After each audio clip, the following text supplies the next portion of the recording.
What's the call to action? What do we do?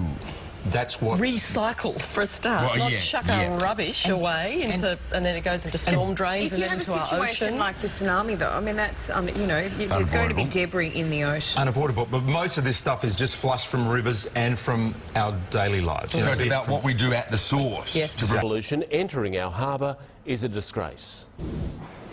One of the world's most picturesque harbours littered with rubbish.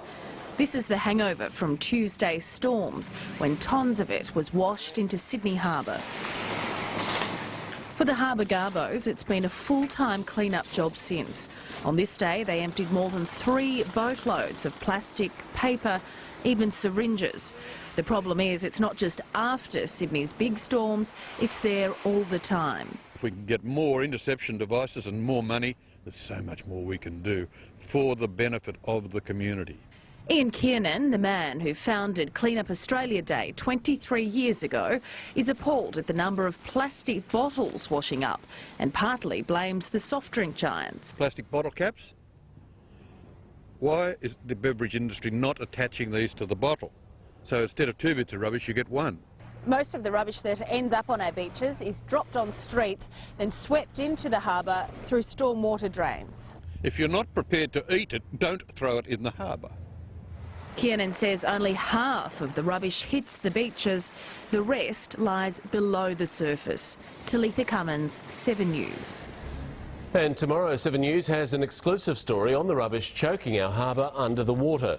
That's on 7 News tomorrow at 6. Today's heavy rain is bad news for Sydney's waterways, washing tons of street litter through the stormwater system. But a 7 News underwater investigation has uncovered an even greater disgrace: the extraordinary amount of rubbish deliberately thrown into Sydney Harbour.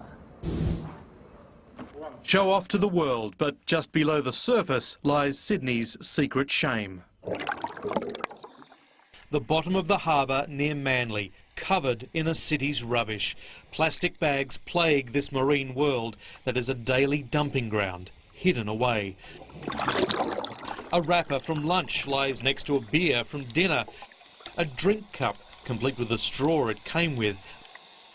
Another plastic cup, used for just minutes, but could last down here for centuries. Bikes, bathtubs, shopping trolleys, the disturbing view captured by 7 cameraman Dean Croft. Sydney Harbour is choking on rubbish. What doesn't sink fills the beaches,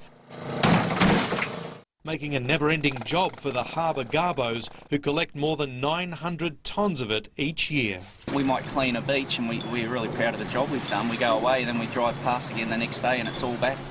Washing up at Mossman, a parking ticket from Rose Bay. I think people must get them and throw them in the gutter. They end up here. They say their workload can double after rain like this, and it's easy to see why when you look at the sheer force and volume of water rushing through the suburbs and into the harbour. In other words, don't blame boaties for the garbage that's out there. It's from all of us. You might think that little item that dropped and was too hard for you to go and pick up is just going to go away. It will be washed down those stormwater drains and eventually lead into the harbour. The harbour is downhill from so much of Sydney. The catchment stretches from Mona Vale to Marrickville, Bondi to Blacktown. So does the responsibility for saving a harbour from its city. Paul Caddick, 7 News. Welcome back. Great to have your company this morning. We've been told by you that you're enjoying it. A weekly segment designed to inspire.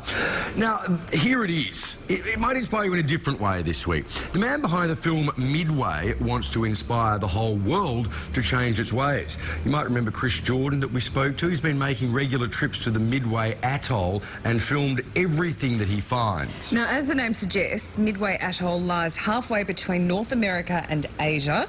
It supports nearly 3 million birds, but the vast majority of them have been found to have plastic in their digestive system. Now, you're about to see what's been called the Great Pacific Garbage Patch, and we have to warn you, these pictures are very confronting.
have the courage to face the realities of our time and allow ourselves to feel deeply enough that it transforms us and our future?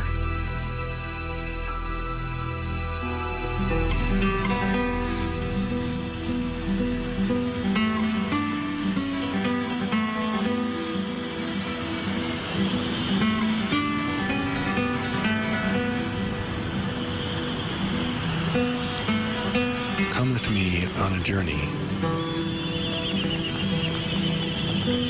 through the eye of beauty.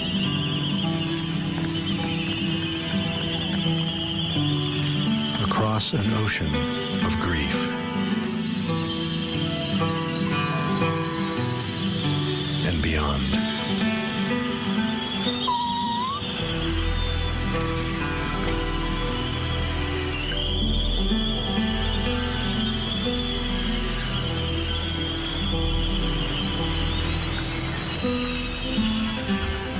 Yeah. Message, isn't it? Very. Wow. Yeah, and remember when we spoke to Chris? Yeah.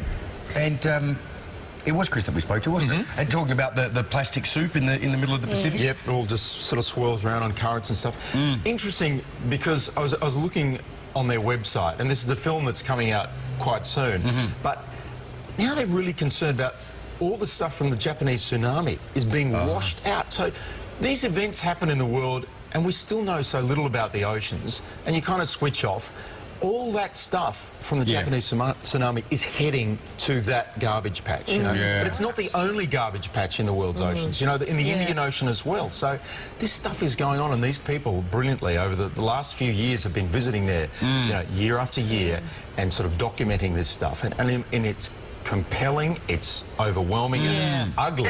And they're huge islands of garbage, so they can't break them up. That captain that we spoke to was trying to send an icebreaker or something in to break to sweep them up, but he said the icebreaker would have to operate essentially for 400 years non-stop just to clean up this one Pacific garbage patch. And it's, you know, 20 metres deep into the ocean. And not just the birds. I mean, you've got dolphins, seal colonies. What else is going on that we don't? You get to see this, but you don't get to see a lot of it. So what's the call to action? What do we do? Now, as the name suggests, Midway Atoll lies halfway between North America and Asia. It supports nearly 3 million birds, but the vast majority of them have been found to have plastic in their digestive system. Now, you're about to see what's been called the Great Pacific Garbage Patch, and we have to warn you, these pictures are very confronting.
Do we have the courage to face the realities of our time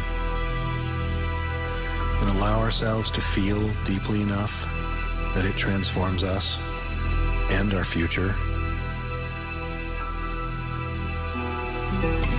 And it's compelling, it's overwhelming, and it's ugly. And they're huge islands of garbage, so they can't break them up.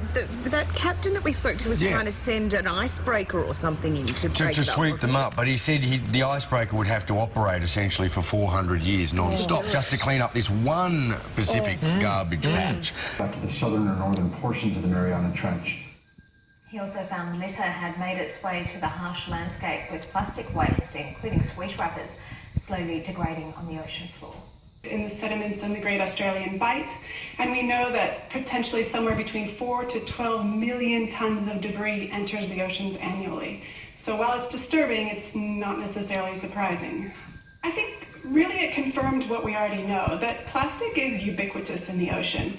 We see it in the middle of the ocean, but we see it a lot coastally as well, and it just shows that there's nowhere that you go and look for plastic that it's not there, and even places where you're not looking for plastic. I think that if people know that plastic isn't just a problem in our parks and our streets, but is a problem throughout the oceans, that perhaps they might be spurred to take individual action. Ensure its management is safer for human health and for the environment. Sitting on my board, not being able to see my feet, and looking around me and thinking, what's this stuff? You'd see rags and cotton buds and condoms and corn all around you. But the biggest culprit they found were plastic bottles. We collect over 1 million plastic bottles from our waterways every year. In fact, most of our plastic ends up in landfill or in our waterways. Biggest problem we see is plastic ingestion.